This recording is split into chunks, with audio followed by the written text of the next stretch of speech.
In the extremely secure jail of Mexico, the person walking around is not an ordinary man, but the world's biggest and most dangerous drug smuggler, El Chapo.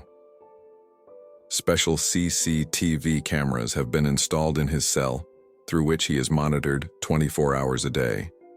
There is no skylight or window in his cell, only a small shower area built in a corner. The interesting thing is, despite so much security and constant monitoring, El Chapo, while walking, heads toward the shower area and then is never seen again by the security staff. Half an hour later, when they became suspicious, they went into the cell, but the world's biggest drug smuggler had already escaped.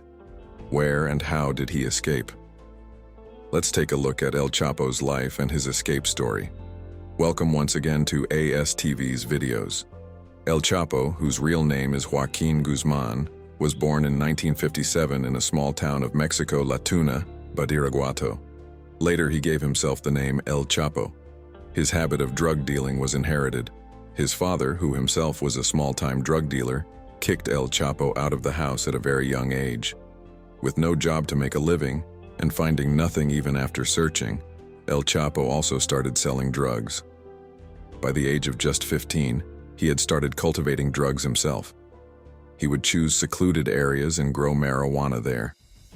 Gradually, his drug trading expanded so much that big drug dealers of Mexico wanted to recruit him into their gangs. In the 1970s, he joined a drug trading gang called El Güero Palma. In this gang, he used to oversee drug smuggling operations. He was so strict in his work that whenever a delivery was late or there was even a small mistake, he would kill the dealer responsible. In the 1980s, he joined the gang of the most famous drug dealer of that time, Miguel Angel Felix Gallardo. This gang was the biggest drug trading organization in Mexico. Even here, El Chapo was assigned the responsibility for logistics and drug shipments. His job was to monitor drugs arriving from Colombia to Mexico. But in 1989, the gang leader Gallardo was caught by agencies, and the gang broke apart. Taking advantage of the opportunity, El Chapo formed his own gang, which he named the Sinaloa Cartel. Now drugs were being transported to America through two routes. Most of the drugs came via the Caribbean, and the other route was via the Mexican borders. The American agencies had focused most of their attention on the Caribbean route, and many drug dealers and gangs were caught there. El Chapo took advantage of this and started using different channels to transport drugs into the USA. He cultivated many types of drugs, among which methamphetamine, heroin, ecstasy, cocaine, and marijuana gave him the most profit, so he focused more on these, but transporting drugs to the USA was not easy. He carried out this work with great cleverness. Initially, he would hide drugs that didn't have strong smells, like cocaine, in fire extinguishers, chili pepper cans, or car rims, making them undetectable even by sniffer dogs. But the problem was that drugs other than cocaine couldn't be smuggled this way. Thus, he adopted a method that became his signature: tunnels. He would invest millions of dollars to hire experts and build underground tunnels equipped with electricity and ventilation systems. Through these tunnels, he smuggled drugs into the USA. In 1990, FBI officers were astonished when they discovered El Chapo's first tunnel. The tunnel was 300 feet long and had a full electricity setup. The tunnel led to a house that was El Chapo's safe house, and he could also use it to escape in an emergency. El Chapo knew all the rules of the business, which is why, despite many efforts, he remained uncaught. In November 2010, in Otay Mesa, another tunnel was found with similar facilities. Besides this, there was a ground rail system installed to transport construction debris and later to transport drugs. In 2012, a tunnel was found in Tijuana. In 2013, again in Otay Mesa, more tunnels were found. Because of his amazing skills, El Chapo and his gang became known as the kings of tunnels. He built his tunnels so deep that even ground-penetrating radar machines could not detect them. He cleverly concealed the entrances to tunnels under bathtubs or beneath toilets. Before building tunnels, he chose the locations very carefully. He mainly used Otay Mesa at the US-Mexico border for smuggling. He chose Otay Mesa for 3 reasons. First, Otay Mesa was close to 2 major transport hubs, Tijuana and San Diego, making transportation of drugs to agents much easier. Second, it was an industrial area with many factories. The heavy machinery noise made digging tunnels easier because the digging noise got masked by factory noise.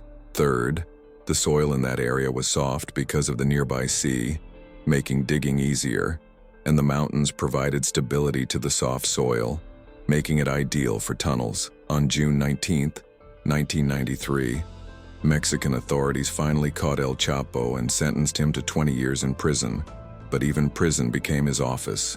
By bribing jail staff, he secured all facilities and even arranged business meetings to keep his operations running.